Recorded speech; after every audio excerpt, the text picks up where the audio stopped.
Welcome to Biggest Geekest. We are your hosts. I am Joe. And I'm Randy. This is episode 197 of our show. The date is Tuesday, July 9th, 2024. Welcome, everyone out there in the chat. Martinson, Arn Man, Patrick Demo. Not first to chat. Does a victory lap. All right. All right. We didn't have a show last week. That was a bummer. That was a bummer. We are back and better than ever. Yeah, last week I got hold of something. And it wouldn't let you go. Well, I've been able to drink just about anything that has caffeine in it, although there's some things I don't like coffee and tea. But I drunk a Rockstar. And I don't know, caffeine I never had a problem with caffeine, but it was something else in the Rockstar, and it really made me feel weird. And it took a couple days to get over that feeling. Did you have I had an issue with Diet Coke years ago that was causing my heart to kind of palpitations. No palpitations from it. It's more just made my head feel funny. Mm. Then I was really tired the next couple of days. So it might have been something similar, just it presented differently between the two of us. Yeah. I've never been one of those. I've never been able to drink those, what do they call it? The super caffeine drinks. I just can't do it. Right. Yeah. There's been all kinds of them that I've had no problem with. And a couple of days before that, I drank it wasn't a Rockstar. It's the other one that they kind of fashioned it after. Monster? Monster. I said Mounty. Monster. That's Mounty. No, yeah. What is that? Yeah. No, I drank a Monster, had no problem. And then a couple of days later, I drank a Rockstar, and it kicked my butt. Balthasar says, was it BP increase? I don't think so, but it's possible. I didn't go to the doctor or anything. I've been off of work because of my finger anyway, so I just laid in bed a couple of days. I felt wow. Yeah. Balthasar, Legion of Myth showed up. It's good to see those guys. So to comment on Big Geek Con 2, I have my 2 adventures on there. Yes.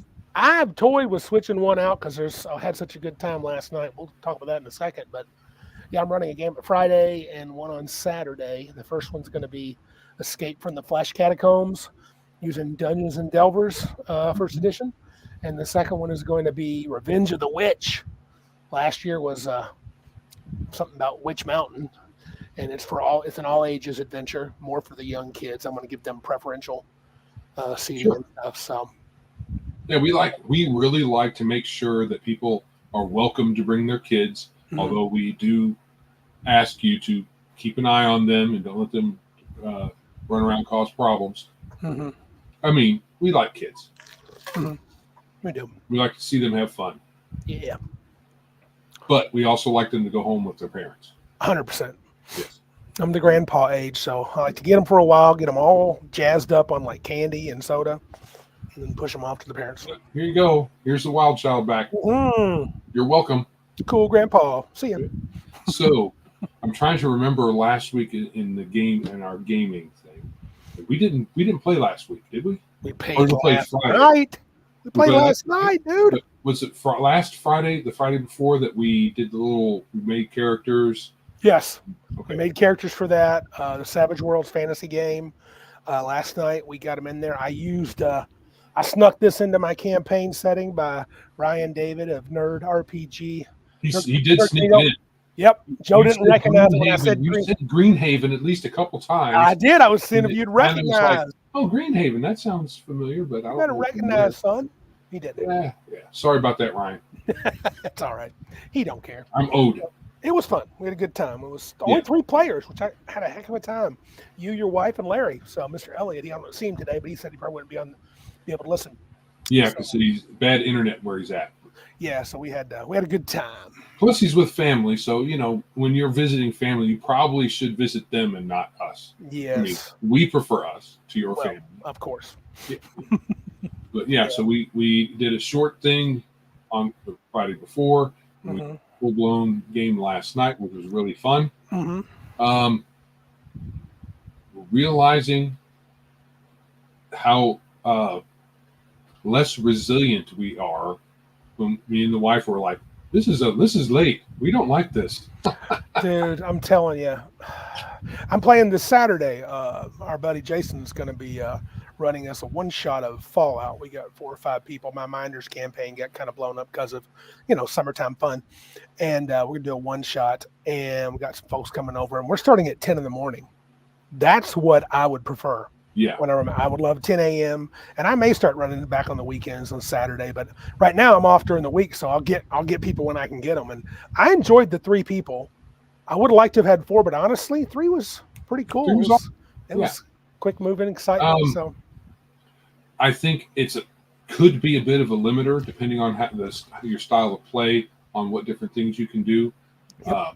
We didn't have a healer, which we didn't end up needing because we were really super careful. You were super careful, and we're very, like Larry said, somebody was hot every encounter. Yeah. And that game can just get, it's a little swingy, and Savage World's a little swingy, and you get a good hit, you can take things out fast. He took that one of the bad guy called wild cards. Think of like a big bad.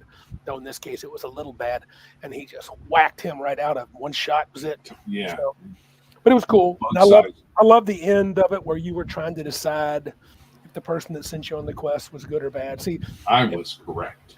If I send if an NPC sends my characters out and Joe's playing, he automatically assumes. And the whole adventure, Joe's like watching the NPC real careful. That's not what did she say? What did she say? But you have to be. I like to pay attention to what they say. I know. And different circumstances. Nothing that she did. It was more the way you described how that item was contained. And it was almost like I made it very difficult to discern on purpose. Sure. You can't tell. You still can't be sure if she's good, bad, or ugly. No, at the point when we got to the end, it was like, well, it's not. We can do this in a way where it's not important, when one way or the other. Yeah. So it worked out really well. Yeah.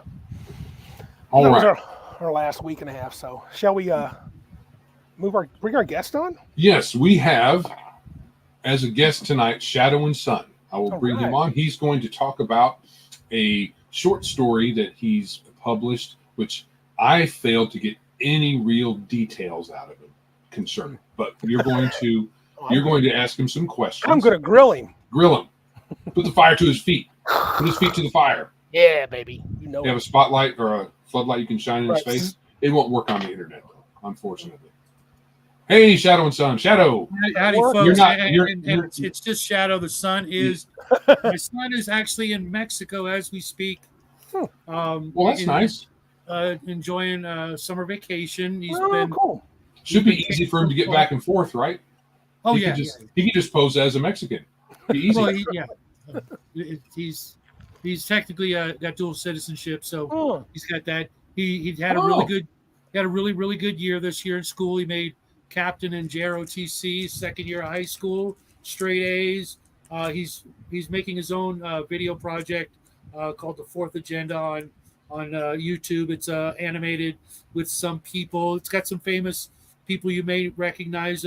Bo from Bo Paints Minis, Bear from Bear the Gen X GM, Raven McMinn, and I know I'm missing somebody. I think I'm missing somebody. And if I forgot, Squirrel Hermit was going to be a voice, but you know how his schedule is. He couldn't make it. But Jackie's done everything, the music, the writing, the animation. Oh, wow. And he's got one, I think his first episode's got like a couple hundred views, but he's cross promoting and doing his thing. It's weird. You want to Facebook me that link, and then I can put it in the show notes. Yeah. Okay. His thing. That'd be cool. Yeah, it's really weird. All the characters are kind of like bugs and aliens and stuff, but it's all him. He's been working on it for years. That's what Aliens he's are doing. people too. He's so busy he didn't even get to read my story. He got Oh man, he got to the line. I got to go west, and that was a week ago. So, and Gotcha. as for grilling me, I don't remember any attempts at such grilling, but that's okay. Get ready. He is a redhead. Redheads are known for their fiery nature. Fire. I'm currently getting over a little bit of a cold, so if I sound scratchy, cough, sneeze, or blow phlegm on the screen, Well, we can't catch your germs from across the internet. We're good. No, but remember those folks wearing the masks online? I better put one. I think I better do that. It's so stupid. I still see people driving and jogging by themselves. I know. And mind you, it's 110 degrees here. Oh my gosh! You're just asking to die. Yeah, but it's dry heat. Not from the one thing you're afraid of. It's 110. Yeah. That's still hot. Yeah, it kills me. See. So what's Shadow on here for? What's his deal? Why is he on the show? Yeah. Well, my friend Justin Thor. You guys may know him. You may like him. You may hate him. But he's a good friend of mine, and he lit a fire under my butt. He wants to write as well, and he said, "Hey," more or less, he challenged me to write a short story in 6 weeks, and we had family over and stuff. So literally, the last week of the challenge, I whipped up this story that's been in my head, noodling around, and I just finally got to it, and I started getting into it and more into it, and I'm like, why the hell have I not been doing this for decades? So I wrote what I wrote. You guys read, and I sent it out to TCG Crafting Gamer. He helped edit it for me, and Raven McMahon also helped. And I got a lot of feedback from people like Mac Thompson and Crafting Gamer, Justin, and you guys, and some other folks out there. And I just got the bug, like we were talking about earlier. We all got a good story in us, at least one. And I'm hoping that we can encourage people to get that book out there. The Japanese have this expression or the saying, if you have a son, plant a tree and write a book, you're immortal. And I'm kind of cool with that. I've already, obviously had a son. I've planted my share of trees, and this is literally the very first thing I've ever tried to write other than modules and write-ups for games and NPCs and stuff like that. And I cranked out 25 pages in less than a week. Wow. And, I'm doing some more. And, from what I gather, if you write a page a day, that's kind of the sweet spot. If you pump out more, even better. But, obviously you don't want to burn yourself out or just half-ass it. But, I've got a lot to learn, especially with grammar and spelling and stuff like that. But I got the story out that I wanted to tell. I was pretty happy with it. And now I'm ready for the criticisms and the ribbing and the Well, I'm ready, man. Right. Before we start ribbing, yep, and all that, I don't know if you have read any of the Monster Hunter International books or know about those guys at all, but there is a podcast and writer community called the Writer Dojo. You might be interested in that. You might want to check that out. I'm actually getting my notebook for just such a thing. Yep. Oops, wrong notebook. But this is there are kind of folks. They're conservative types from Utah, and one of them is a gun nut, and that's reflected in his novels. But really helpful episodes every week, Joe. Almost every week, right? Yeah, every Wednesday. So I believe is there every Wednesday. It's been a little while since I've. You say YouTube, right? No. It's a podcast. It's also on YouTube. It's on both. It's on YouTube. Yeah, you can get it both places. Both places. Yep. Okay. He's like us. His format. He copied us. Because I'm sure what they do on the Writer Dojo, I haven't even seen it on YouTube. They probably just have the audio there. Yeah, it's just the audio. It's just nothing the audio. fancy. Yeah. We get enough talking heads, right? Yeah, we do. Most of the time, I don't like to look at the folks I'm watching on YouTube, not because I don't like them. It's just really I'm completely the opposite. I worked in the PI industry for some years, and I need to see people. I pick up details and information that it was part of the job, and I made it part of my life. And when I can't see people, I even got OGGM to actually show his face. He was one of those guys who didn't want to do it, right? And I'm like, dude.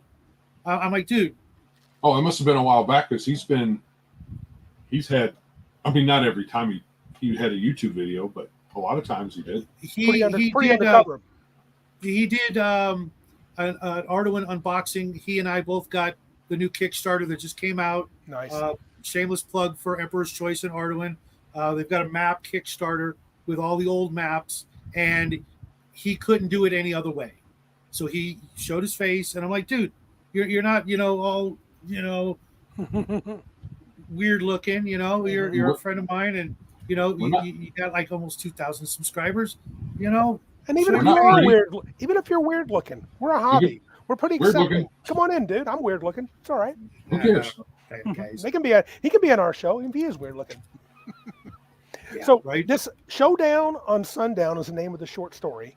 Yes. And are you envisioning this as just the tip of the iceberg? Are you going to have a collected short stories? Or are you going to turn it into a novel? Actually, I've recruited some other people who are more than welcome, and I'll take more submissions. I want to write remember Thieves World? Yeah. I want to do something like that, but a sci-fi western where the whole theme is sci-fi western. Whether you want to use the star system I'm focusing my stories around or not, or something else in the Empire or what have you, just as long as it's very Firefly, Trigun, Tatooine, all the typical tropes of sci-fi westerns, and just bring that back. Firefly was such a great show. It's literally my favorite TV show that isn't animated of all time. Nothing else for me hits home like that did. And there are a lot of great Cowboy Bebop and Trigun and other anime out there that incorporate the same feel and the genre, and there's just something magical about it. Even Star Trek, the original, was meant to be a Western, and if you look, you can feel there's tropes in there. Yeah. And why not? I truly believe that when we start landing on other planets, if we ever do, we make it, past the next 6-9 months, if you know what I'm saying, and we get out there, it's going to be easier to go back to that lifestyle than to try to make it the old, the space 1999, everything's white and shiny and plastic. It'll be so much easier. It's another frontier. It would be actually the most intelligent way to do it. If you can survive as we did 100 years ago, then we're good. Otherwise, it's not going to work out so well. I'm sorry. Go ahead. Even the movie Outland with Sean Connery, sci-fi western. Sounds like I should know that. You should, because there's a lot of memes involving him and his outfit. Okay. No, not Zardoz. Oh, okay. Never mind. It's the one where he's like the cop on the mining station trying to solve the murder mystery. I haven't seen either one. I'm not sure I've seen that.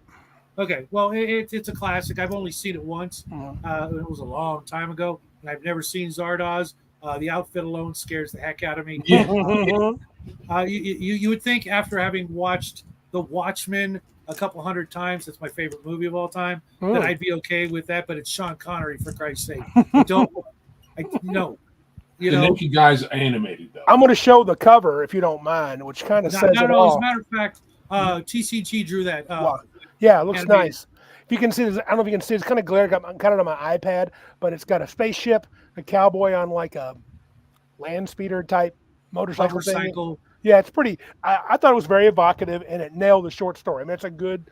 I had nothing to do with it. Crafting Gamer did that for me. Well, out of the kindness of his heart, he gave me 3 different choices, and I'm like, dude, good job, Crafting Gamer. I guess the question I have is it a self-published thing that people can download or buy somewhere? Not yet. I want to get a little more because I would like to get the full short story anthology. Get about 12 stories. Oh, okay. And then give them. I'm working on 3 right now. Raven McMahon is working on another one. Crafting Gamer just finished his. Justin wrote his, and I'd like to get not just my stuff, because I could just do that, but I want to have like alternating stories, and then then I could pull my stuff and put it in a separate. You've got a few pieces together, then, Shadow. You're like on your way. I'm retired. I can do whatever the hell I want Monday through Friday. Weekends, forget about it. But with as easy as what you guys read was for me, I don't want to brag at all. I'm an idiot, okay? If I can do it, anybody can do it. Just pick your thing. Write what Obviously, we've all heard that. Right. Writing is like many other things. You do it enough, you'll get good at it. Yep. It's not something that you have to be born into or whatever. It's a skill that you can practice and hone like many others. And there are a million ways to learn online. Like you guys just clued me into another one, and just we're making up characters and stories. Mac, how you doing? Thanks for the help, buddy. Hey, oh my God, they're all coming in to hang out with you. Yeah, your people, dude. I really appreciate. I don't think we've seen Raven. Welcome. No, Raven she's a radio DJ, not DJ, but talk show host on 1-2 Radio. She does the paranormal stuff, the Bigfoot, aliens, and all that. Is it actual radio or is it a radio station? No, it's internet radio. It's 1-2 Radio. I'll send you guys a link after the show as well. Please do. I've been on her show a couple times. She's been on my show a bunch of times.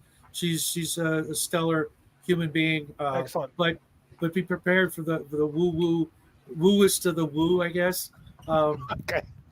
All right. I have no idea. I'm old. That's what they call like the whenever they're talking about like paranormal stuff, you hear the sure. Oh, okay. Gotcha. Okay. I hope I'm getting that right and pronouncing it properly. Joe and I are not as smart as we are pretty, so which is bad. Which is really bad. It's funny you mentioned that, Randy. I used to have a really good friend long time ago. His name was Randy, and I could swear you guys are cousins. I don't have a cousin Randy, but I do have a clone. Apparently. I've had several people from my hometown. There you go. There's a guy that moves around the region that looks just like me, they say. Raven is the Madam Art Bell. There you go. Yeah. I don't know what that means. You know what Art Bell was? Again, we're stupid. You got to speak to us like we're like. Art Bell was I would not say stupid. I would say ignorant. Art Bell. I don't know who Art Bell is. Famous actor? Very famous talk show host. Yes. And Coast to Coast. We did this very paranormal show back in the day. Sadly, he left us a while back, but he was super famous. Yeah, I remember him. Were the characters in the story, like the main character Jax, right? Ajax, and the others, were they? I've heard your inspiration or things like Firefly, Trigun. What else did you say? Cowboy Bebop. That style. So, were they based solely on just your own imagination? Did you have people in mind? There's a couple of characters later on. I will tell you who they were inspired by. A couple of them are friends of ours in the community, believe it or not. At least one. Magueros, I just made him up. I needed someone everybody to just not like. The guy got caught cheating at cards. And I took little bits of characters, little traits, but for the most part they were brand new creations. Raven will say Ajax is me, and I'm like, no, I don't know how to do any of that crap. I'm scared to death of flying. I don't know how to ride a motorcycle, and you live in California. I thought everybody rode motorcycles over there or surfed. One of the two. I did surf. Okay. Okay, we were okay. going to take you. And even then, I had to take the bus to the beach with my surfboard. Okay, that's fine. But I was going to take your California stand card if you didn't at least surf. No. As a matter of fact, I used to sleep on the beach at the tender age of 13 to 16 overnight by myself. Oh, wow. We could do that. Yeah. Before it got weird and before they closed the beach down at 10 o'clock and all that weird stuff. But there's little pieces of folks out there that I've met through, I can't just say I made it out of whole cloth. That would be, utter nonsense because, you have to live in a box to not be influenced by things, whether you know it or not. But it's funny that when I was writing it, the characters kept, at least Ajax and another character started becoming more and more alive. You know how Tolkien and Howard and other folks said, they would, like Howard said that Conan would be standing right next to him, talking to him. I kind of had that moment toward the end of the story. It was like getting to the end, trying to figure out exactly what was going on. And one of the characters was, I didn't see them, I'm not crazy, but in my head, I was getting these voices or whatever saying, no, it's this. And I'm just like, what the hell? And I've never done quite that much, but I know I have had a similar experience when running longer campaigns where I've had villains or important NPCs that I just didn't really have to think about because I knew exactly how they would react every single time. And they were ones, some that the players liked, some that they didn't, of course. But yeah, I can kind of get that, though I've never had that experience as a writer. With this particular instance, it was the motivation behind one of the characters at the end, not Ajax, why everything was happening the way it was. And it was basically just overwhelming amount of guilt, as you can probably guess. And I'm just like, oh my God, you're right. Somebody out of the group had to have some feelings besides just self-preservation and greed and things like that. And it was just like, it was just a very, very surreal feeling. And I think I told the story I wanted to tell, and I'm pretty proud of the actual ending. I know my son's going to hate it because the implication of premarital relations. Right. But I think I pulled it off, and I kind of surprised myself. So I'm hooked. You handle that perfectly the way I would handle it. Since we're in a gaming podcast, the way I would handle it in an adventure. Tell me this: is this based off? I mean, do you have a sci-fi setting that you game in? That this world? No, this is all original stuff you've never used. I've taken bits from my universe because I do run a universe when it comes to sci-fi, and all my fantasy worlds are in that same universe. Because I like the idea of mixing genres. You can go to a sci-fi world and there might be wizards running around doing wizard stuff. But this one is, I tried to kind of just keep it to a star system. And in the coming stories, I will address things like vampires and werewolves and some supernatural stuff. Very nice. I want to, throw in the horror element, because to me, Western is like a flavor you add to any other campaign. You throw Western in with horror, okay. You throw it in with sci-fi, showed that. I've done it with fantasy, and it's awesome. In the RPG arena, there's one of all those. There's a Deadlands. There really is. What's up, TCG? We were just talking about you, and thanks again, buddy. I literally couldn't have made this without you and Mac, and of course Grim, who absolutely loves the story and will not stop bugging me till I write the whole freaking novel. Yeah, we were just talking. I mentioned on the chat that our Art Bell was Paul Harvey. Yep. And he's not a paranormal guy, but he's like a well-known radio personality. Right. I'm sure you've seen the clip, If I Was the Devil. Oh, yeah. Recently. Yep. It's just like, oh, my God. I was just a little kid when my folks were listening to him, but I can still hear his voice better than I can, Art Bell's voice for whatever reason. I don't know if you may have answered this. I know I kind of asked it, but we got on the short story thing. Do you ever, can you envision right now, or is it just too early, that this could be expanded into a novel? Absolutely. Okay. That is the plan. Okay. Because I told you about I'm currently writing 3 more stories that go into this, and then once I get those done, then I'll continue on. And I'm not sure where it's going to go, but that is the plan. Because if I don't, my friend Grim to see, as a matter of fact, he's one of the guys. He and Cal are the ones who introduced me to you guys. Will not stop until I write the whole book, because I have on my shelf his novel, which was spectacular. If you like the Zero to Hero and you want to read about a kid who's going to grow up to be a paladin, can I get that real quick and just show it off? Sure. Get it. It's Arn of Clayhaven. It is on Amazon. It's several hundred pages, 3-something, almost 315 pages. Loved it. What? Amazon. Amazon. Okay. And it's called Arn. Arn of Clayhaven. Okay. And it's really charming. It's not, like the dark and gritty that we're so inundated with. Right. It's wholesome. It's about a kid who's basically the stable hand, orphan, destined to be nobody, but yet actually destined to be somebody. And it's absolutely charming. And if he's going to bug me about writing the full novel, I'm going to bug him about writing the sequel, which is on his desk as we speak. Cool. But it's really a lovely book. You don't see things like that anymore. Along the lines of, God,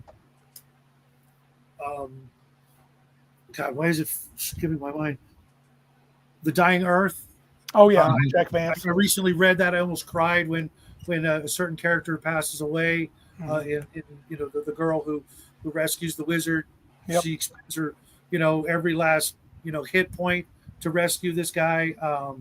It's just like choked me up, and we don't get that anymore. We just get the stoic, Batman character everywhere we go, and I'm kind of up to here with that. I'm a huge Batman fan, but yeah, there's only so much. It's good to have some variety for sure. And Batman has definitely been over quote unquote exposed in the culture for years. The motif, the whole the dark gritty, and it's been, I think it's well overplayed. Thanks, guys. Yeah. And it's funny that you mentioned the whole mixing the genres with Wizards, because Joe and I, before you got on, we're talking about how our sort of 2-world venture, which we're working on the setting, and so far it's going to be system neutral. And I was never a fan of science fiction or science fantasy. I didn't like my lasers mixing with my magic. Just like my friend Randy. But it's changed. I've changed, because I was telling Joe, I was like, I think I can get into this, but it's also got a spot where I think I can contain it, so it's not going to be everybody's got a laser gun. You're not wrong. You're not wrong to be trepidatious about it. Mm-hmm. It can ruin a great campaign. Yeah, but it can turn a great campaign into the greatest of campaigns if done right. Especially if you do the work beforehand. And think about every little gadget, because that's what it's going to boil down to, is the gadgets, right? Yeah, I think Joe and I have an interesting way to contain it. Yeah, I think it's going to be a flavoring, not the whole stew. Yeah, it's not going to be the whole thing, but you'll be able to go in and get your taste, and probably it'll be the leaf or two of basil that you find in your stew, right? Yeah. And flavors it. In your short stories. Look at it kind of like maybe this will help. If you had a D&D world, right? Mm-hmm. And you let it progress as it would naturally progress, not just because of the characters and their inventions, but if you're going to keep magic down, then technology is going to rise. If you're not going to keep technology down and you're not going to keep magic down, you're still going to get them both progressing, through the technological eras we had, the Renaissance, the Industrial Age. You're going to get that at some point. Now, you can be a kind of, sure. It does seem like at some point you'd have something like that. I will agree with that. Yeah. You could have now you can use magic to hold off technology, or you can use technology to hold off magic, because if you don't do one or the other, you're going to get both rising to some level beyond the Middle Ages.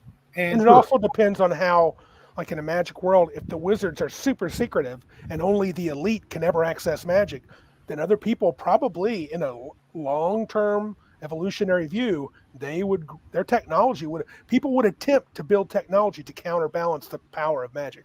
Or just to do the things that everybody has made technology for in our timeline. Exactly. Yeah. And now, if you have them, working at let's say an equal pace, right? Mm-hmm. Where you can go and get a continual light gem, for whatever, mm-hmm. or you can go and get a light bulb. At some point, it's going to be about, what's better for your what's a better bang for your buck. You only got a couple of bucks, you get a light bulb. You got 50 gold, you might get a continual light gem. Right. Now, I'm sorry, go ahead. That was it.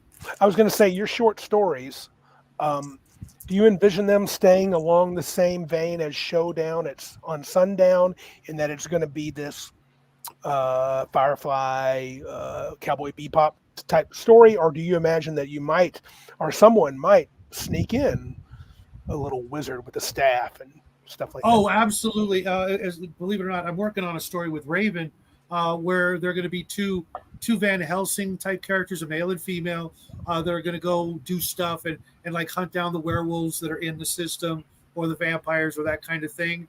So there will be a little bit more magic, a little bit psychics, supernatural, like with the natives, the lizard men, they're going to have like their crystal sciences that, that they, because they're basically the ancients, that we've read about, the precursors, and they somehow, their society collapsed, but there'll be pockets of them here and there. Well, in this particular place, there's a pocket of them that, reverted to somewhat savagery, but try to maintain their as much of their ancient stuff as possible. The whole savage world is a no-no. Huh? Savage. Yeah. I literally have no F's to give. I don't care. And I don't be, and I'm talking about, lizardmen. They're not real people. They're what? They're not like indigenous. Orcs, They're not indigenous. They don't have agency.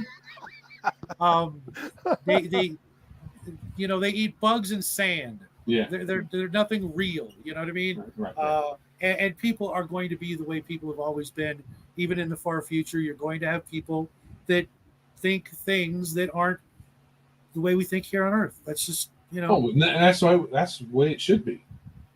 Even the main character is not perfect. I've written flaws into him. Yet lizard people. Arnman makes a suggestion. He says, "Don't forget about DEI in your stories."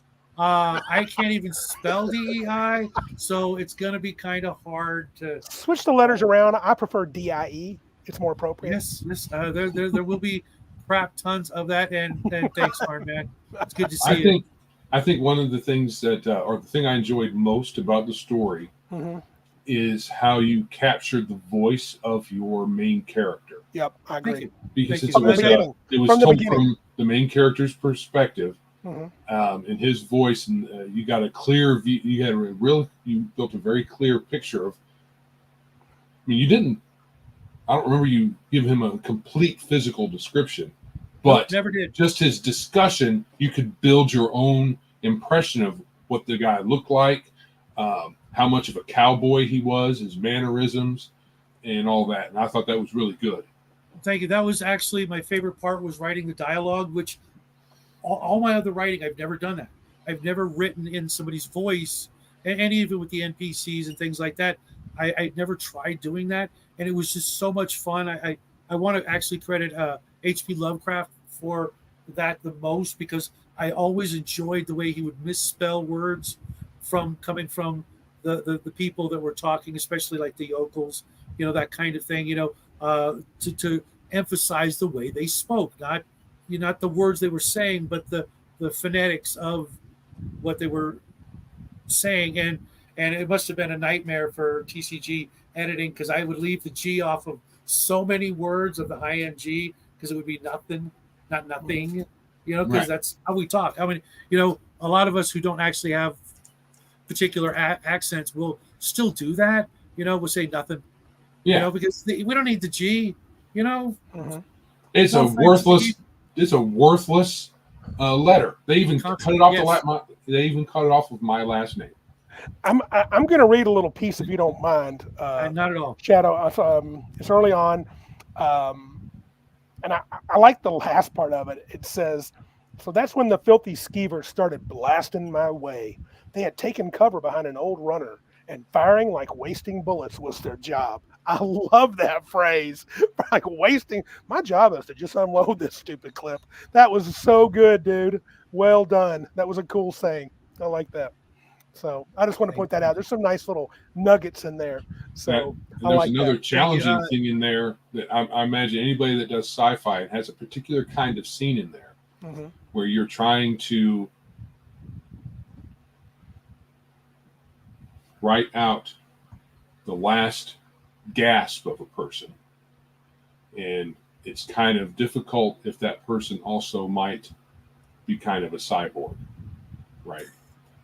So that the way you wrote that out, at first I was like, "What are you doing?" Oh, and then I caught on what you were doing, and then because as much of a bastard as he was, there was a reason. It may not be a great reason, but his last thing is to at least maybe hope that someone will get it, because what he did was horrific, but there was a reason.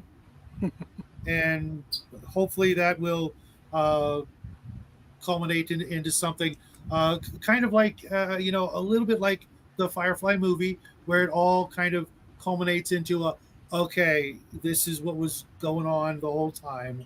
And even though you dropped hints as to what happened on the original mission, I still would like to read that story.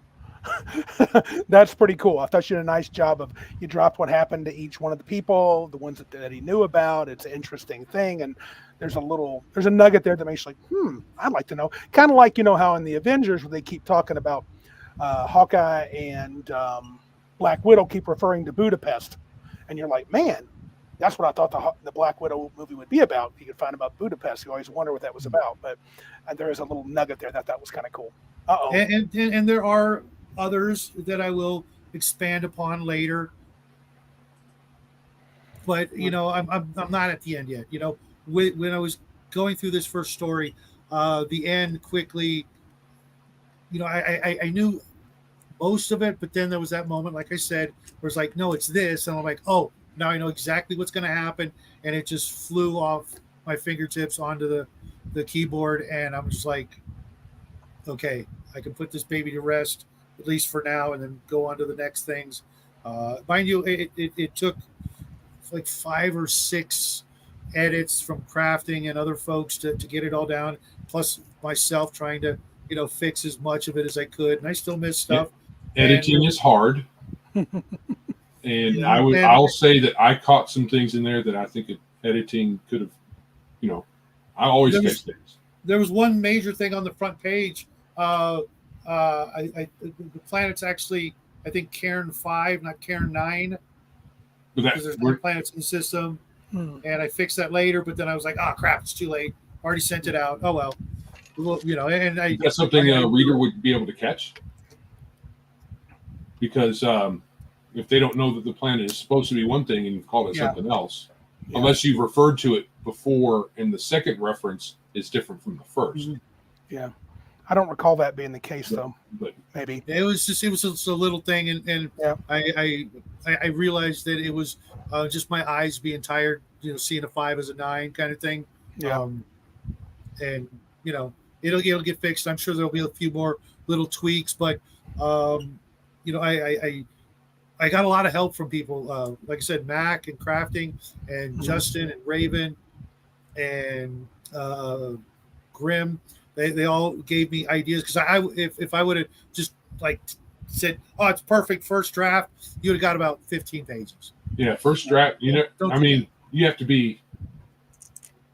First draft, first book. I don't know. I know there's this one fellow that me and the wife went to a convention, and he said the first time that he wrote a book, he wrote the whole book in one sitting. How many tens of thousands of words he wrote. He didn't say he edited it, but he had to. There's no way you can write that much and not need some editing. Oh, dude, I can't even imagine. I mean, this is 20-ish pages. Is that right, Shadow? It's like 25, I think. 25, and I wrote a module a year or two ago and printed it off, and I think it's 21 or 24 pages long, so I don't know. And I think about, and a lot of that had game stuff, which was the easy part to put in. Yep. I just can't. It does seem daunting for me personally, but I think that's really cool that you managed to a nice length. That was a good length of a short story. I really enjoyed it, and I'm looking forward to seeing more. And the Crafting Gamer just told me how I could find. I don't think I'm on your Discord. Can I just request to get on there? Absolutely. Okay. You can request it. He'll just give you the middle finger. Right. Screw you, dude. I know you from before. I remember 20 years ago, Randy, when you did this. That wasn't me, Shadow. That was your other Randy friend. Screw you. Screw you, hippie. Yeah. Dang it. No, he was a hippie. Was he? Mm-hmm. Yeah. Oh, that's definitely not That is not me, but that's cool. No, tie-dye T-shirt, the whole thing, every day. Yeah. He was a good guy for a while, but, people change. Yeah. Well, like the story. Randy's deteriorate over time, so Joe can attest to that. How long have you guys been friends? 7th grade. We were 13. We were 13. So 13. 44 years. That is the shit, guys. It is awesome, dude. Absolutely. Yeah, he is my oldest and dearest friend. Absolutely. So back in the days. Yes. Stop it, or I'm going to cry. Shut up. I know. I love him so much. I hope you guys have another 40 years together. No. I don't know. I'm feeling like I'm reaching. I'm feeling like that would 50. Be 97. I would be 50. 97. I'm going to be done with Joe. I feel like I'm going to have to kick him to the curb. 50's a max. Or exactly right on the hood again. Or put him on the hood. That's an inside joke. Yeah. Yeah. Well, man, we really appreciate you coming on. That was super cool. I appreciate you guys being honest, and I'm glad you enjoyed it. I'm not going to let it go to my head, and I am going to continue doing this. And I really want to encourage anybody out there who thinks they even have a modicum of any sort of talent, even if you have none, but you have a cool story to tell it.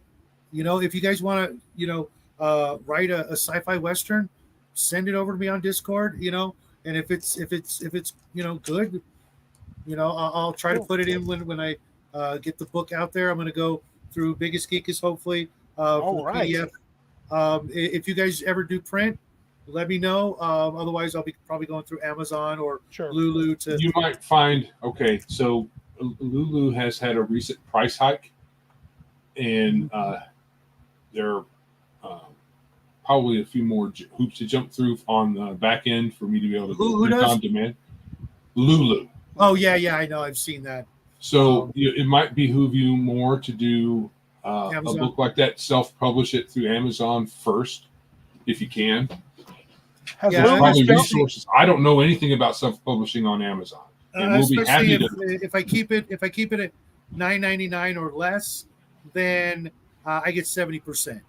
I can live with that. I can, considering. And it's a 25 current. How many pages are you currently looking at getting together before you actually publish something?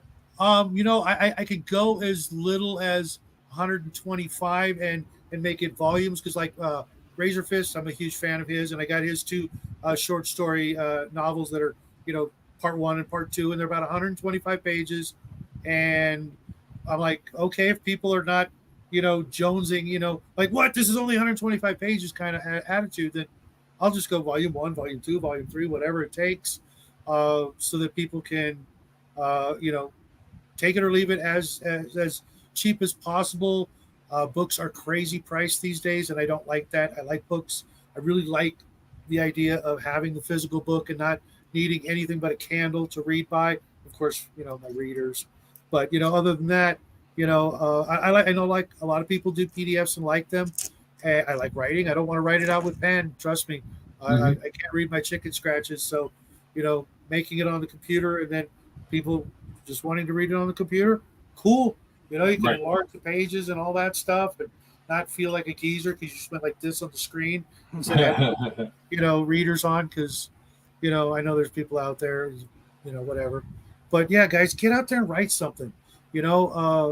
even if it's just journaling your game or whatever, because I learned when doing this that it's going to help the games that I run and the games that I play just by being better at words. It's all about words. This hobby, there are RPGs that don't use dice and barely use pen and paper, but you're still going to be, the main thing is your words, what you put out there, how you say it. You can't play the game without using your mouth. Yep. Well, I suppose there's sign language games out there, but I've not heard. But the hobby is generally people talking to each other. There's communication going on involving words. So even if you don't, even if you don't use dice, which Joe stands against diceless games. I'm against diceless games. Don't pull out Amber diceless, dude. Don't you dare. I had to try. Roger Zelazny is my all-time favorite author. He was actually a friend of mine in the real world. And he told me a long time ago, right, and it took me 40 years, and I'm finally getting around to it. I miss him every day.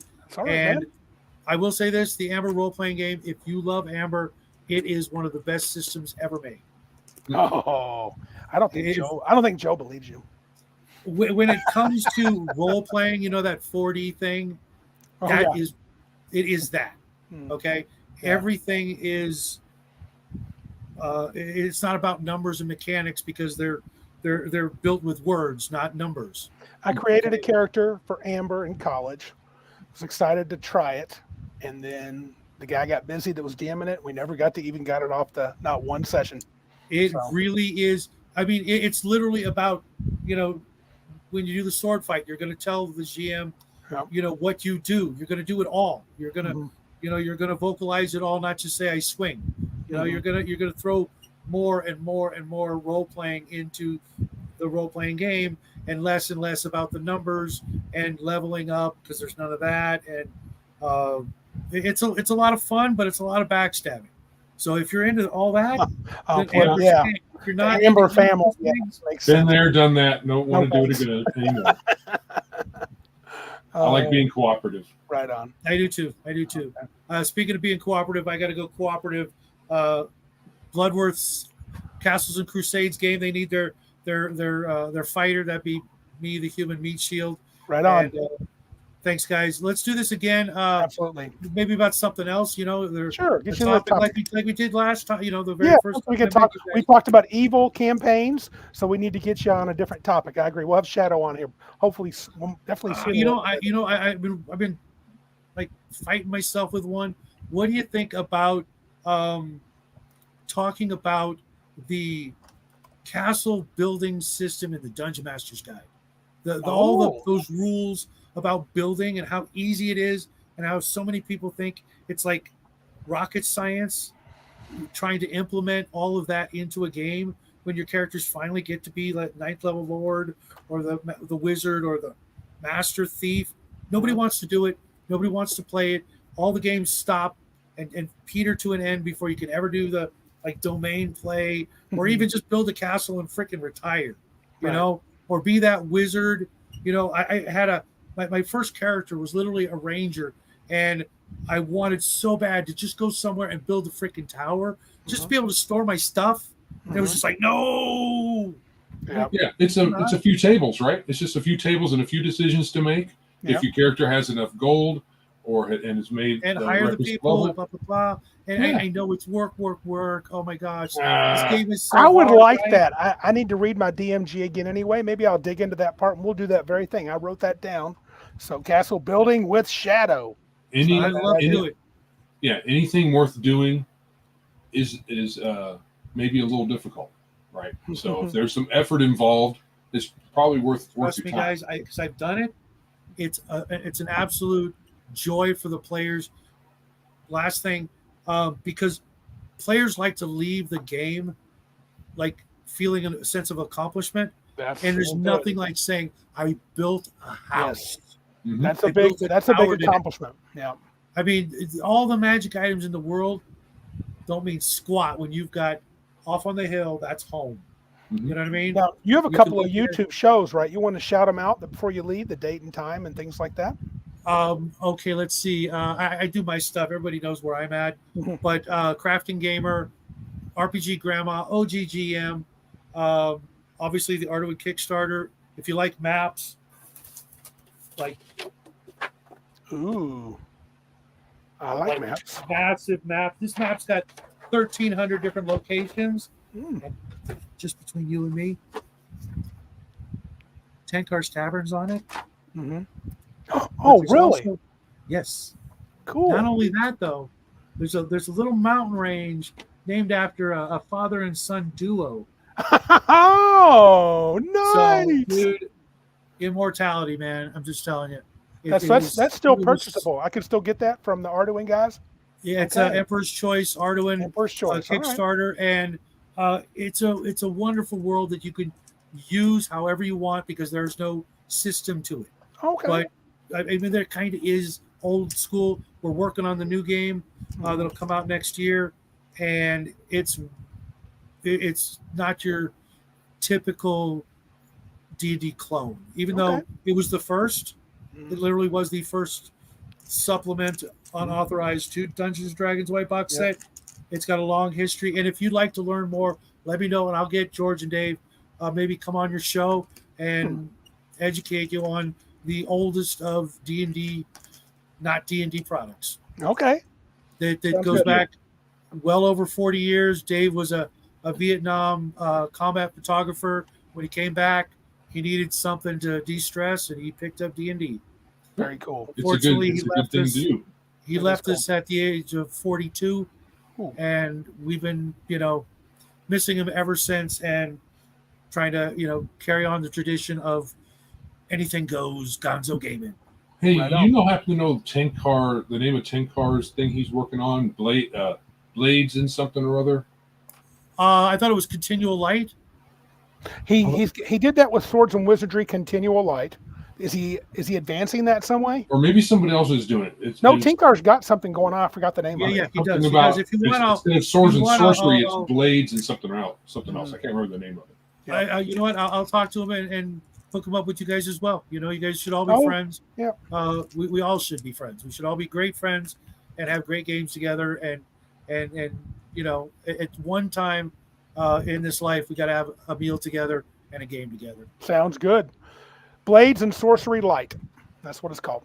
All right, guys. What? Say that again. Blades and Sorcery Light is what I just get. So, Light. Okay. All right. Well, thanks, guys. Shadow. Have a good night, bud. Hit the road. God bless you guys. I will see you real soon. All right. See you later. Oh, and happy trip. I'm sorry. Hit the button. Did you do that? Hey. I did. I'm a doofus. Get out of here, Shadow. I can't believe you, man. No, that was good. I enjoyed the short story. I'm looking for them to do more. I can't wait to read Crafting Gamers. He's got a game called game he said I could check out on the Discord, so I'm going to do that. Blades Glint, I think is what he said. That sounds right. So yeah, I thought it was a story, a book. I think that's his. Oh, it says book. Maybe it's a book. Yeah. Maybe it's not a actual story. So I'll have to check it out. Sounds great. So I'm gonna cover up your face. Okay. Well, I'm gonna step out for a second. So go ahead and sell them on stuff. I'll be right back. All right. So be sure to subscribe. Hit that bell notification. Come in and comment after the fact if you're not here live to do so. Tell your friends and your enemies about the show. Biggest Geekus. Also, we have Big Geek Con 2024 coming up in a couple of months. Is it already a couple of months? Almost 3 months. So, yeah, it is September 20th to the 22nd, 2024, 3 days, Friday, Saturday, Sunday, $30. Tickets are available at tabletop.events. Just search for Biggest Geekus and you will find us there. I will have the link in the show notes sometime after tonight. So, yes, go there and get your tickets now. Crafting Gamer says, sorry, I should word it better. It's a storybook. The next one I work on will be out of my game book. Okay. That sounds groovy. So, right. I don't know if I have anything else to sell folks on. We're trying to get more folks back on to Big Geek Emporium after my debacle with it a couple months ago. Hopefully that will continue apace. We currently do still have Randy's adventure module up there for just a few bucks. Tragedy at Tygon's Falls. Make sure you go check that out. It's only a couple bucks, and it's a whole adventure. It's only 25, 30 pages, something like that. But it is an enjoyable adventure. And art from one of our local friends right here, Mr. Demo, that will join us in chat now and again and help me out here when Randy decides to just leave and just say, I'm out. I'm out. Flake out on Joe. Flaking out. Like a hippie. Like a hippie. All right. So what we have up next is a subject that is near and dear to many gamers' hearts. Mm-hmm. I know that it's a universally accepted concept. Everyone loves it. Everyone loves it. Mm-hmm. Artificial intelligence. Yeah, buddy. So AI and RPGs. So this is your topic, Mr. Nichols. So what happened was last Friday or Saturday, I was, feeling stuck for a good topic to chat about. And this AI thing came to my mind. And I said, you know what? I'm going to check out ChatGPT. So I'd been on it back when it was in its third iteration or second iteration. Didn't do much anything with it. Yep. So Mac Thompson is throwing in his 2 cents or more about your module. I mentioned it as something for people to go get from Big Geek Emporium. Yep. Mac Thompson says it's worth it. A good side adventure or the beginning of a longer quest. Yeah.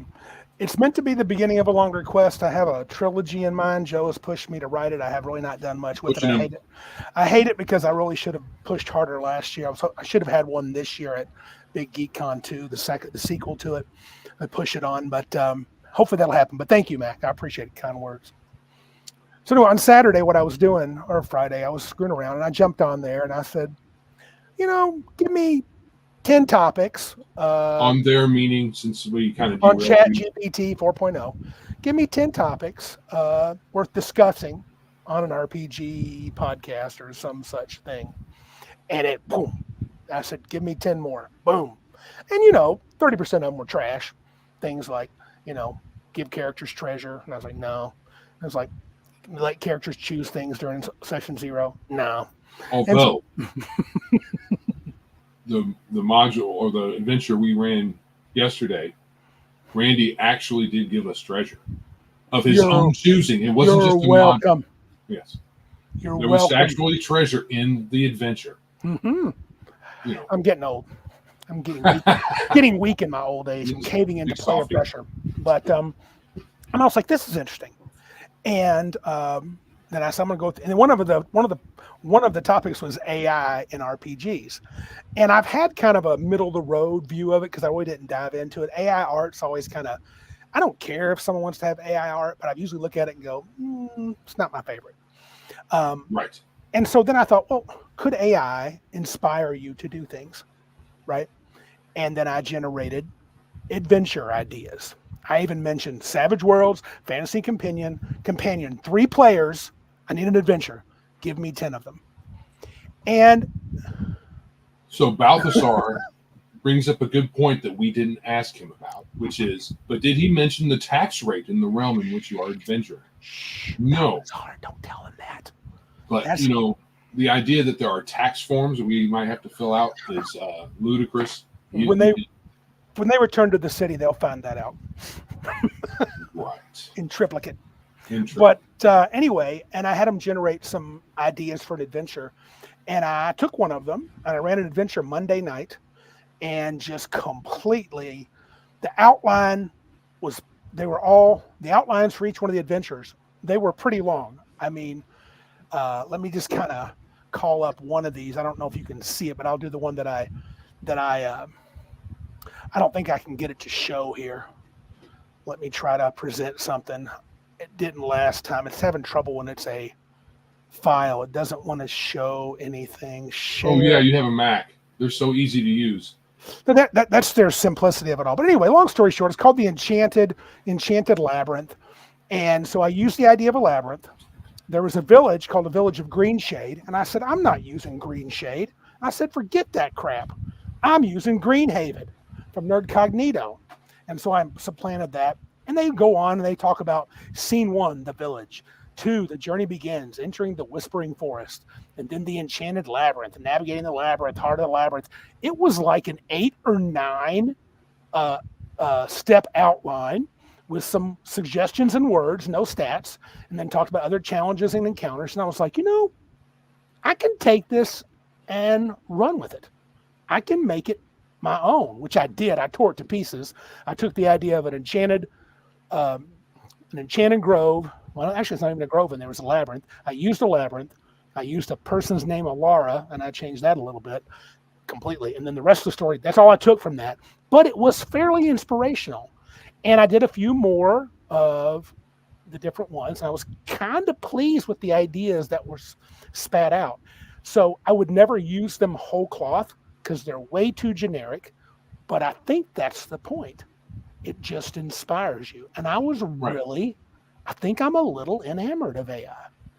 Right. So what you can do instead of having, some people are like, can it actually build me an entire adventure module or RPG game in its entirety? If you phrase that,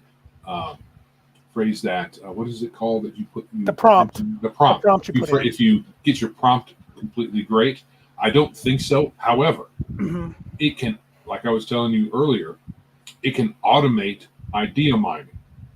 So you put your prompt in there, you can tell it, give me 100 adventure ideas. And you're still going to have to weed through it. You might have to iterate it a few times. You may have to get your prompt just so. But it's not writing your modules for you. No, not even close. It's just providing a very convenient way for you to get a bunch of ideas. And then it's a lot easier for you to, for me, when I watch my favorite stuff, sci-fi, fantasy, and all that stuff, it's usually inspiring to a degree.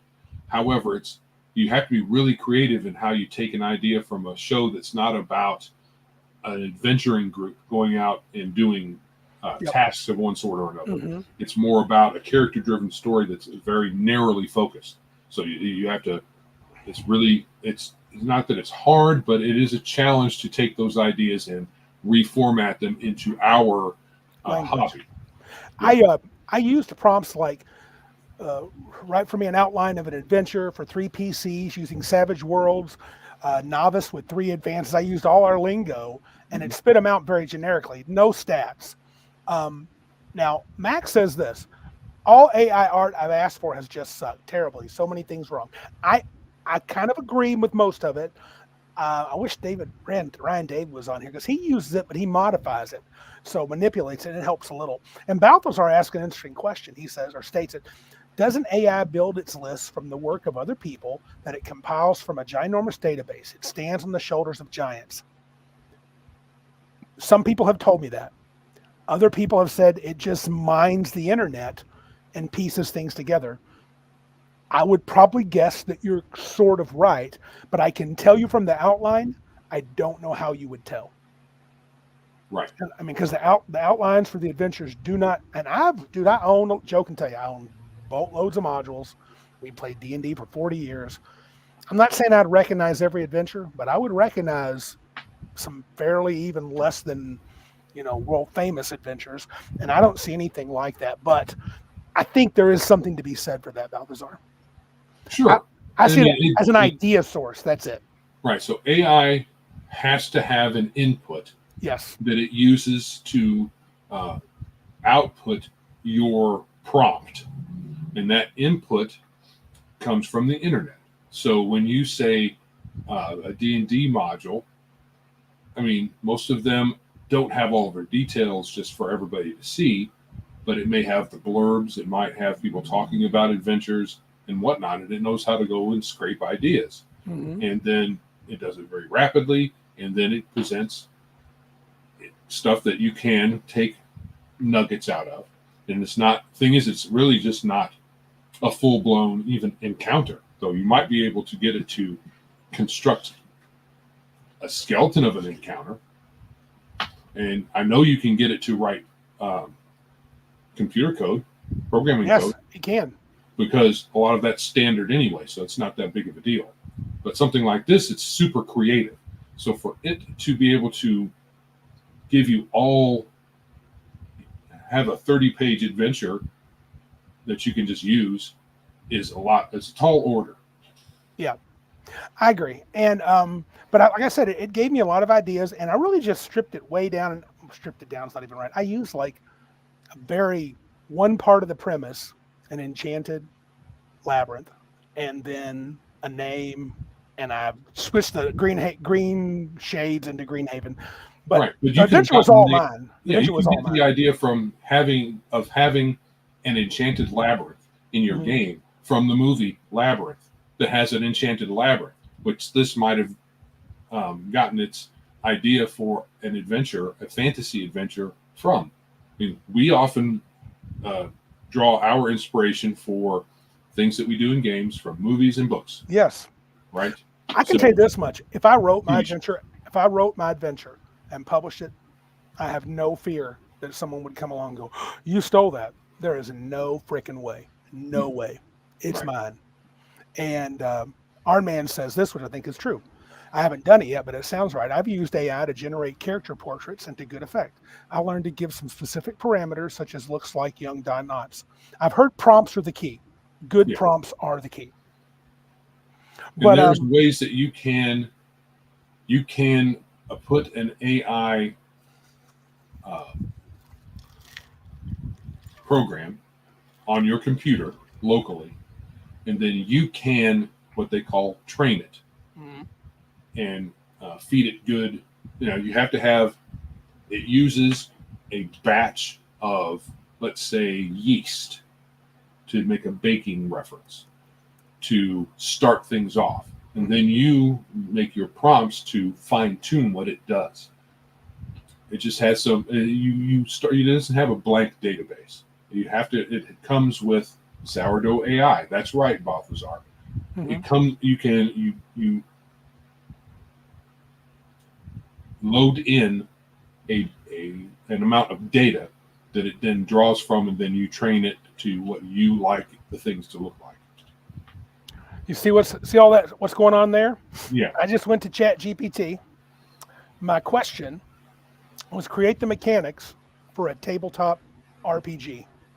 Okay. It's just finishing. So let me come over there a little bit. Oh, here's a sample scenario. The players are exploring a ruined temple. Not very interesting. But if you come back here, I try not to drive people too crazy. I don't think it's terribly original at all. So if you look at this, Eldritch Horizons. 6 core attributes from 1 to 10. Strength, agility, intelligence, willpower, perception, charisma. Nothing new here. Nothing new. Rolling mechanic. Use a D10 to perform a skill check. D10 plus relevant modifier plus skill level. Compare to a difficulty threshold. How was my question composed? There it is. It was simple. Create the mechanics for a new tabletop RPG. That is it. And it then came up with one. How do you feel? I mean, when I first look at that, just first glance, I'm like, that could be a system that maybe could work. I don't know. Nothing about it interests me. I don't think it's terribly exciting. And there's tons more pages that goes on, or steps about skills and then how the adventures would be. And they even give a title. What do they call it? Eldritch Horrors, I think. Horizons. Eldritch Horizons. There you go. Yeah, turn-based combat is turn-based. On their turn, a character can move up to their speed, attack, and use one ability. Attacking is roll a d10 plus strength or agility plus weapon skill. Yeah, because it's all mana points. Yeah, all been done. It's all been done. So you could make the argument there that that's nothing original. I don't think AI can build you something new without you putting a lot of effort in. Trademark that name. Eldritch Horizons. Okay. Oh, I should say, should I go there and go create an RPG called Mud Sword?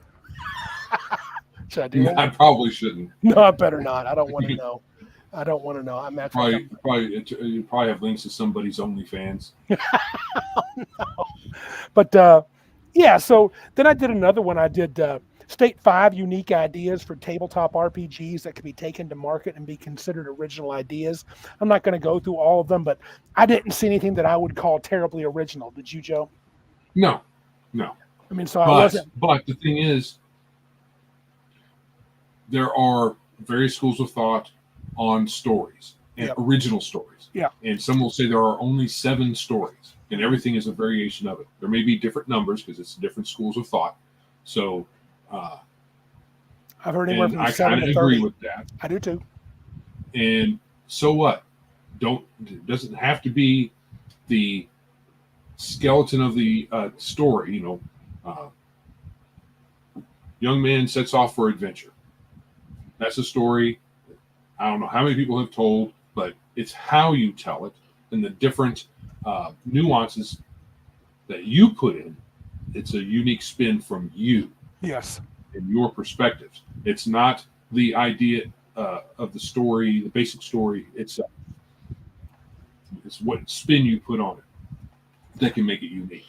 Yeah, but just to give you an idea, the responses were a title, and then it said the concept of the game. Then they gave features, right? So just for a real quick one, one is called, I'm only going to do one, Celestial Bounty Hunters.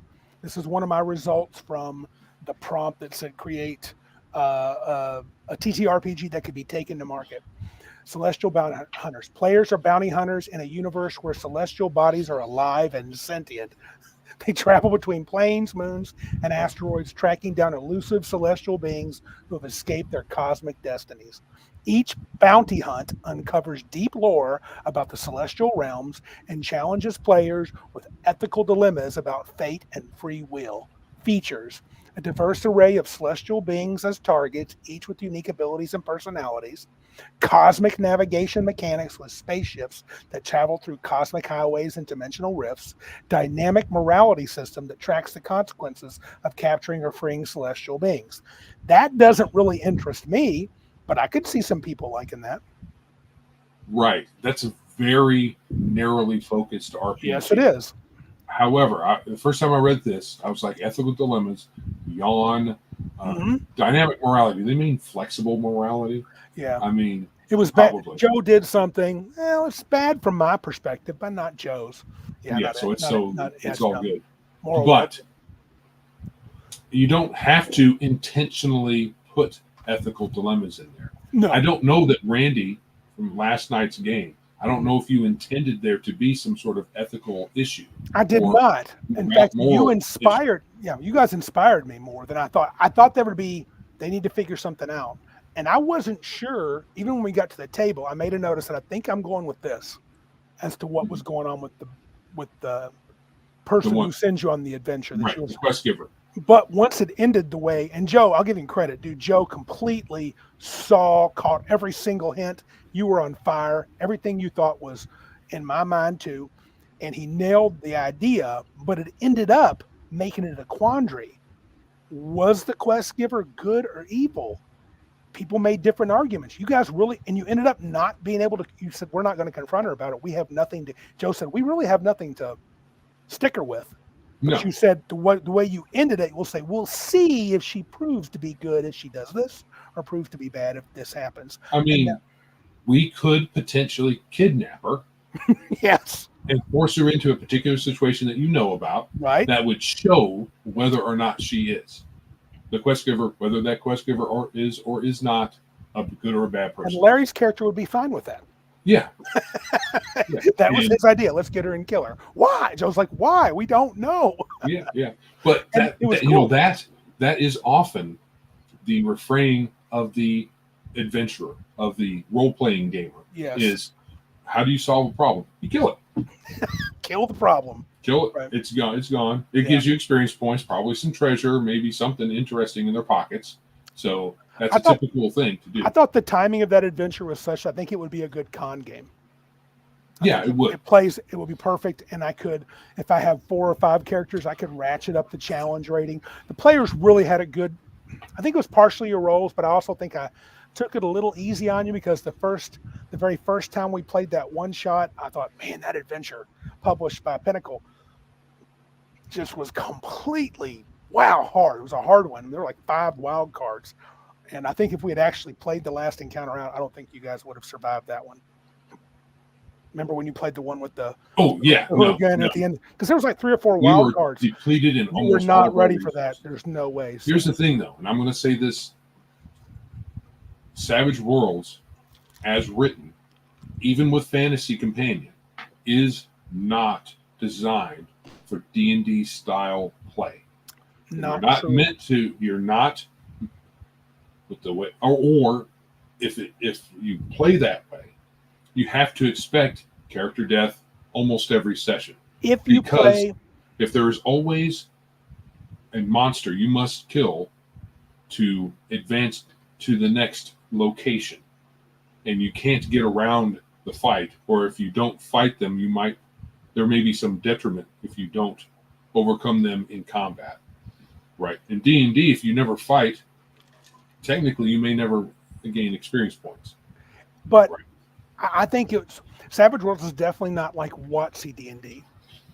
I think if you go back to old school, even first or original, there were times you should be a little more careful about going in, and you got to go rest and you got to make plans. And but I do think Savage Worlds makes it even more swingy, which is both fun but a little terrifying. As long as there's a flexibility, a way for the PCs to sneak around or negotiate or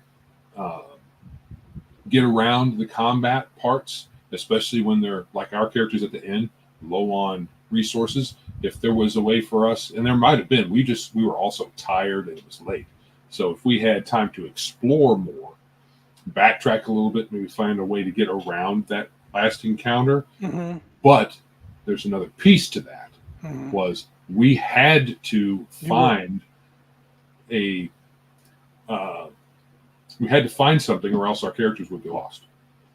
Yeah, and I think that was the pressure. Back to AI, and I do like what Iron Man says here. AI programs dedicated to ttrpgs will likely be very good. I expect to see specialized tools, likely subsets of major AI programs. I think it will be very interesting.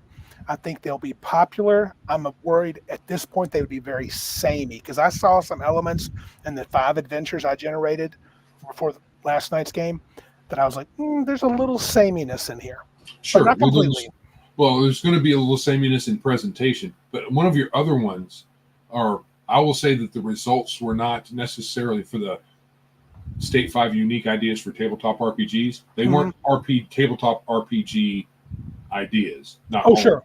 Some of them were adventure. This is an adventure. This isn't an RPG. It's way too narrowly focused. Which one did you think that was? I would say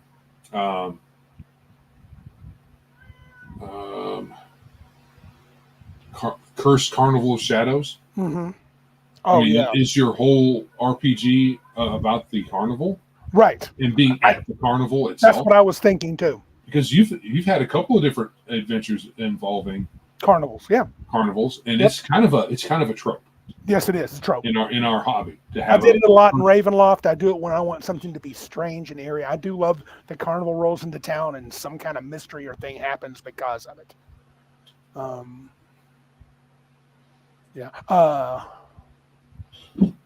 Okay. I think that's the one, Balthazar's, and it should say "What if." You want to read if a necessary death results in consequences such as a curse or vengeance from right. So I'm all for having some consequence for either killing a particular individual or letting them live, or the consequences of the player's actions results in one or more player characters' death, and that's all good. Yeah, it can make for interesting stories, but it's something that there are a lot of people who don't want their character to die because continuity and whatever reason, and it's fine. Yeah. But you can do that if you want, but I'm kind of done with that kind of play. Yeah, so if we push through this fantasy companion play, and we continue to treat it, and we were pretty much treating it as a D&D style play, where let's go into the room, let's find the monster, let's kill the monster, let's get the treasure. That's not going to work very well long term, I think. Not in Savage Worlds. You'll not eventually without accepting that your characters are going to die. Yeah, there will be a TPK if that attitude continues. Yeah. Patrick makes a comment, and this is fair, but I think I see a solution, or maybe we're in different places. Patrick says, Demo, my only problem with AI RPGs is that it lacks a soul. You can tell it was written by an algorithm, no creativity or innovation. I think I agree with you. I didn't see anything that I thought, like one was generic, etheric adventures. I agree with you, but I can say this. If you, as the guy if you use AI to generate and say, oh, something about a cursed carnival, that could be cool. What if that's part of something else? Or what if it's just the idea of you are part of a carnival that goes around to different realms and your job is to solve mysteries like Scooby-Doo? I mean, I think it requires the creator to do something a lot more with it. You got to put the soul into it. The AI will not do that. All right. So Patrick, is this the one you just put up? Yes. Right. So I think that the best use of AI, if you want to use it for something like this, is to use it as a way to automate finding ideas. It doesn't even necessarily need to be for just RPGs. If you want some kind of creative idea and you may be stuck, you can type a quick prompt into Chat GPT or whatever and just get a list, right? You can do that in a search engine too, because you can search for writing prompts, and there are whole websites dedicated to writing prompts. So I don't think that's any different from this. I think you can get more ideas out of this because you can give it a number. Give me 500 ideas for writing a book, and it'll vomit out a bunch. And as an idea mine, as a very high level idea or a nugget of an idea, that you can then make your own and put the soul into it that Patrick is talking about in his point, I think is fine. I think Arnman might be joking, but he says at Patrick Demo currently, but the feeling of soul will be trainable. Huh. No, I don't think you can do that. I think he's joking. Yeah, he may be. I hope he is. I don't think that you can get this to replace an actual person that can put that soul, if that's what you want to call it. I don't know what that. Have you seen means. AI acting though, where they have the like a guy that looks sort of like Tom Cruise and he acts like him? Some of that stuff might grow to sort of feel like. Okay, so they have a bunch of these. He's not joking. Our man thinks it'll happen. So there's AI generated shorts that are like the 1970s version of something. Lord of the Rings done in the 70s. The Avengers, yeah, I've seen that one. Or the Avengers, right? Mm-hmm. And some of it, it's like you're so close to being a neat little mini movie, right? Or trailer for something that's never going to be done. But so close, but then it does some weird things like they have 5 different shots of Wolverine, and they're all different. Yes. But that's I think what you're saying though is lending toward Arnman's argument. Right. So what I'm saying, they might trick us enough to make us believe it's good enough. Right. So I just said that because it was something interesting I saw, and I don't know if you can rely on it to do a full blown. When you said AI actors, right, and they have deep fakes and whatnot. Sure. Right. But a lot of that has some pretty questionable ethics of itself. Right. Right. People were up in arms when they saw the AI generated Leia in one of the recent Star Wars movies, because they're like, did they get permission from the estate and blah blah blah? It's the Lucas company, of course they did, and they probably said, "Hey, look, you're going to let us do this." Right. Here's $5 million. Here's $5 million. You don't really care, do you? Right. Yeah, I don't know. I don't know how well we're going to, in our lifetime, be able to see a full blown movie that's completely AI generated. I don't know if it'll be our lifetime, but more I think about it, it's any good. I may agree with Arnman. it seems like they could eventually get to where it would be at least more than passable. And if you're not careful, yeah. Yeah, I agree. I agree. Go ahead and read it, Joe.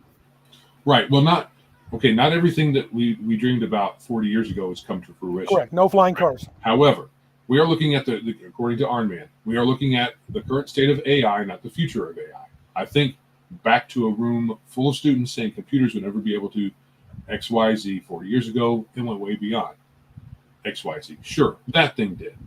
But a long time ago, certain things have been predicted that haven't come to pass yet, such as flying cars. Now, there are prototypes, but there are a lot of reasons why flying cars are impractical right now and aren't a thing. Mm-hmm. We were supposed to have them like 60, 80 years ago, but no, we still don't have something like that. A lot of other things we do, but we shouldn't assume that AI is going to get to that point. It could. I'm not saying it won't. I'm just saying it isn't. And I don't know if in my lifetime it will. Classic Patrick statement. At that point, humanity is pointless. I don't know.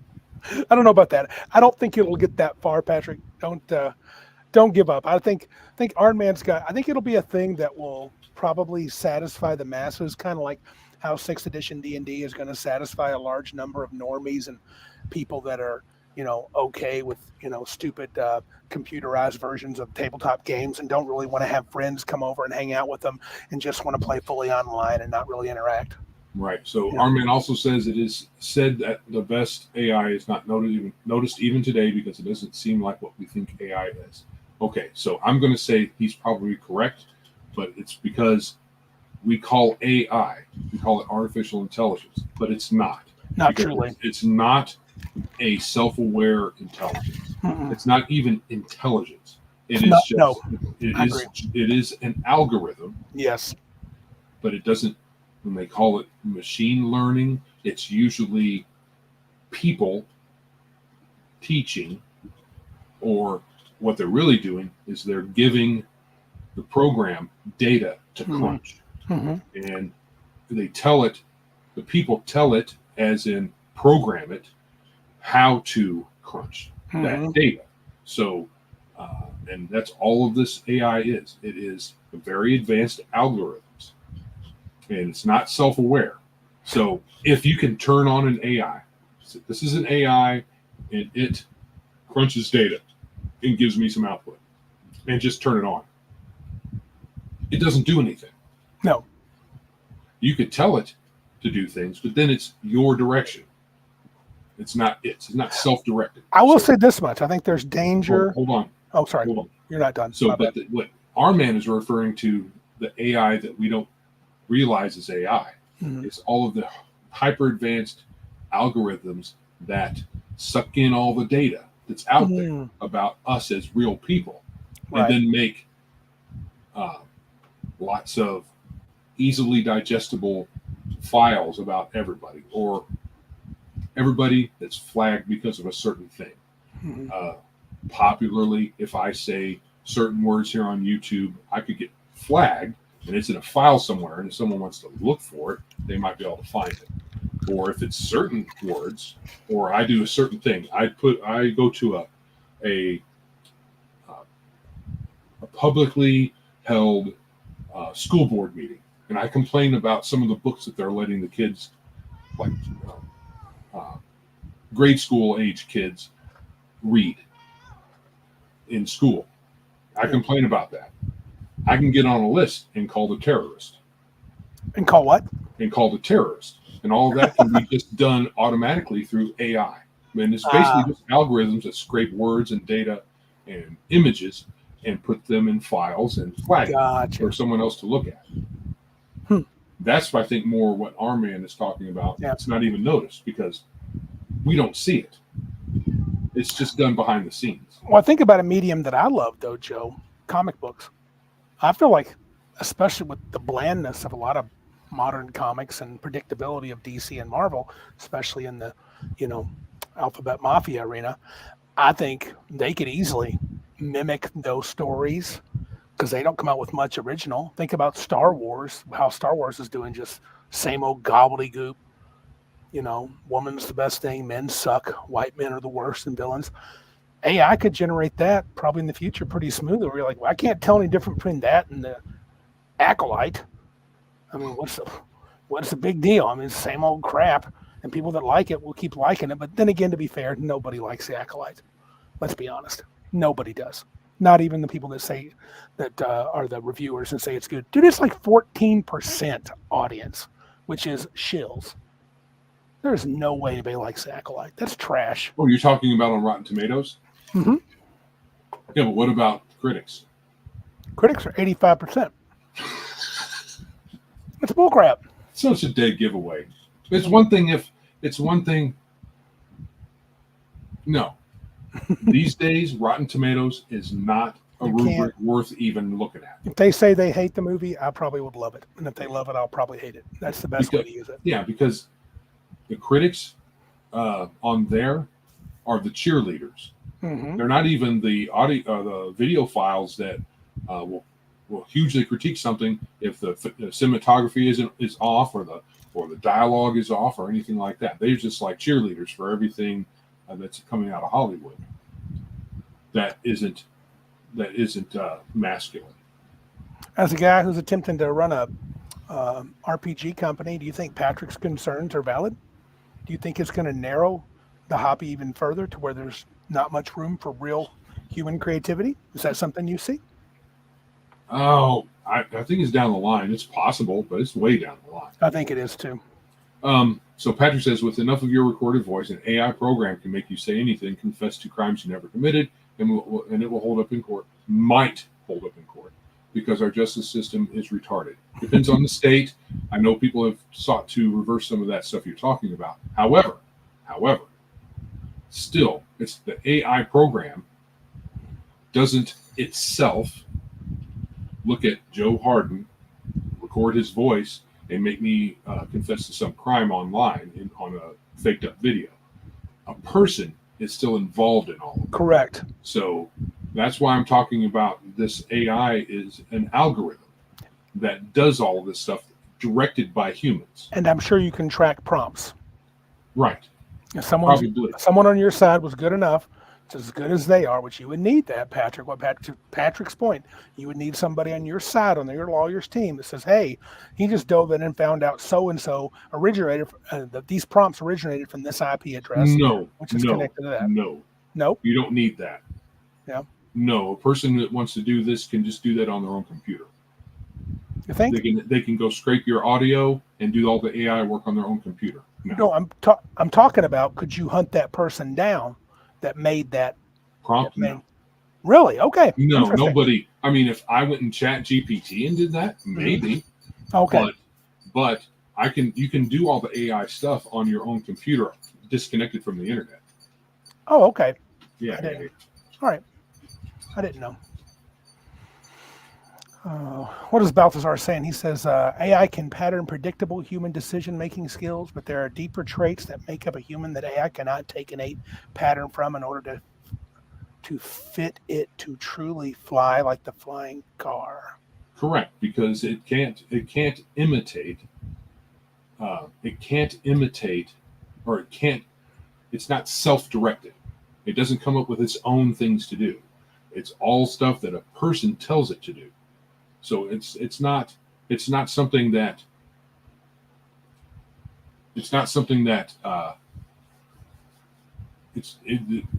automation. And AI is automation. It's another form of automation. Automation always replaces workers on some level. So yes, but it still needs humans to direct it.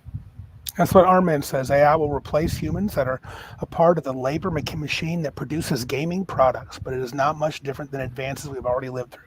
Right. So like Randy just did with putting a prompt in and getting the bare bones of a system we've all seen lots of examples of. You could potentially automate a degree of the work, and then if another person goes there and cleans up the mechanics and maybe adds or subtracts or whatever, and another person looks at the art and does some editing itself. Like someone mentioned, I think it was Balthazar said that if you use Photoshop, you can Photoshop those AI generated images and make them look good. Yeah. So someone with Photoshop experience and AI experience can use those, and people have accused WotC of doing that, and WotC keeps doing a dance about their AI rules that they impose on themselves, that they can easily just say, we're not doing that anymore. WotC will be the first to do all this at full power. Right. So you can automate a lot of groundwork, perhaps, and have somebody else clean it up and make a product. That's true. But still, that person who cleans up and makes it a sellable product still needs to put some of their soul into it, so to speak, to make it unique and likable. I don't believe that the AI generation will do that to a very successful degree. Patrick thinks they already do some of that stuff. Yeah, probably do. I think they do, especially with the art. I'm sure they do. Especially when you look at some of the crap that's coming out. Their art is trash. Has been for a while. I've not been a fan of WotC's art since. I wasn't even a big fan of 4th edition, honestly. It was mediocre. 3rd edition I liked. It was very different than the old school. But 5th edition has also been crap. So I think that you can use something like a ChatGPT as a tool to automate finding ideas. I wouldn't use it to try to replace a person to make an RPG or make an adventure. But if you want to grab a bunch of idea nuggets, that it's an automation tool, and that's I think it's a good use of it. I don't think it hurts anything. Yeah. At least, and again, I'm no expert at prompt writing, so there may be better prompts that could produce better results, but I'm satisfied as a tool that I can use to build adventures. Heck, I'd even be willing to use it to build Mudsword, only to test like mechanics. I haven't done that yet, but I'm going to use it to test mechanics. So might work. Right. Especially some of the stuff we talked about last night. So, all right. Is that about all we got to say about? Right. Otherwise, we're going to get really into the weeds on AI and Blade Runner, like our man's bringing up, and Skynet, and all the darkness that it portends. Oh, that could be. We could do that one day, not tonight though. Says let's use ChatGPT, create an adventure together, keep refining with new parameters. Yeah, that could be fun to do on the show. Sure. All right. So, hey, Patrick said something. Okay, no, never mind. Go ahead. Patrick said something. I think, is this Blade Runner? So we're going to need Voight Conf test before we play games. Is that what I'm hearing? Yeah, but I don't know what that kind of test is. It probably has something to do with AI. Yeah. Because that's what we're talking about. So yeah, I'm sure it does. I think somebody said something about Blade Runner. Iron Man and Patrick responded. So. All right. So I already mentioned about Big Geek Con while you were out. And I told the people to buy your module. Yes, buy it. They're all going to run to the site and do that. Yes, do that. It'll be fun. Is there anything else? If you want a physical copy, Randy still has 11 of them. Yes. So get in touch if you want a physical copy, and we will get that to you. Well, Randy will get that to you. $10. Yes. Yes. Blade Runner to weed out people. Gotcha. All right. So that all being said, do you have anything else you want to say to the peoples before we unplug this thing? Nothing for me, man. All righty then. We will have links in the show notes to Big Geek Con and Big Geek Emporium for the couple of things we still have up there. Yep. Please let us know if you have any questions. There will be an email link as well. All right. With all that said, this is Joe. And I'm Randy. And remember, if you can't be big like us, then be geeks like us.